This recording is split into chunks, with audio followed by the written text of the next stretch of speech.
বাংলাদেশের মানুষের মালিকানা ফিরিয়ে দিতে হবে। আগামী দিনের রাজনীতির প্রেক্ষাপটে তাদের জন্য খুব বেশি জায়গা থাকবে বলে আমি মনে করি। আজকে যে অন্তর্বর্তীকালীন সরকার আছে তাদেরকে আমরা সহায়তা করতে চাই। জাতীয় ঐক্যের এই মুহূর্তে কোনো বিকল্প নাই। এত স্যাক্রিফাইসের পরে আমরা আজকে স্বাধীন দেশ পেয়েছি, একটি মুক্ত দেশ পেয়েছি, একটি মুক্ত আবহাওয়ায় কথা বলতে পারছি, এবং কারো কোনো শঙ্কা নাই, সাংবাদিকদেরও শঙ্কা নাই, আমাদেরও কোনো শঙ্কা নাই, কারো কোনো শঙ্কা নাই। বাংলাদেশের মানুষ রাজনৈতিকভাবে, সামাজিকভাবে, অর্থনৈতিকভাবে সকলের জন্য সমতল লেভেল প্লেইং ফিল্ড চাই।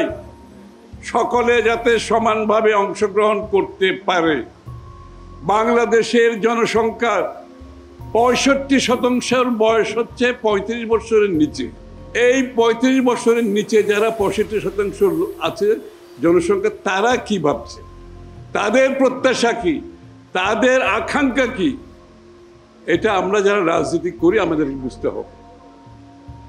এটা যারা বুঝবে না, আমি দুঃখের সাথে বলছি, আগামী দিনের রাজনীতির প্রেক্ষাপটে তাদের জন্য খুব বেশি জায়গা থাকবে বলে আমি মনে করি না।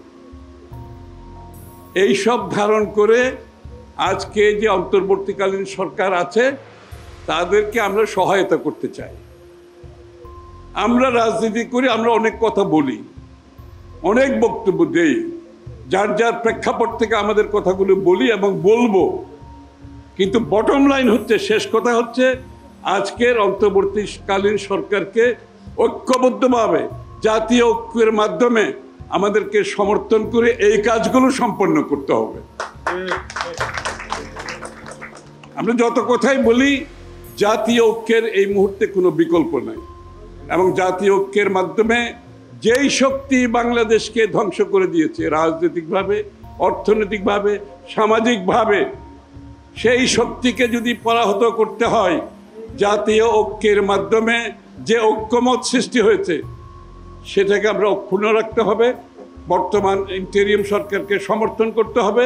আবার আমাদের কথাগুলো আমরা বলতে থাকব, এবং আমরা আশা করি সবাই মিলে আমরা এগুলোর সমাধান করি আগামী দিনের যে বাংলাদেশের মানুষকে তার মালিকানা ফিরিয়ে দেওয়ার যে ওয়াদা করেছিলাম গত 15 বছর ধরে, বক্তৃতায়, রাস্তায়, মৃত্যুর মধ্যে, গুম খুনের মধ্যে, জেলের মধ্যে, মিথ্যা মামলার মধ্যেও বলেছি, একটা কি বলেছি, বাংলাদেশের মানুষের মালিকানা ফিরিয়ে দিতে হবে।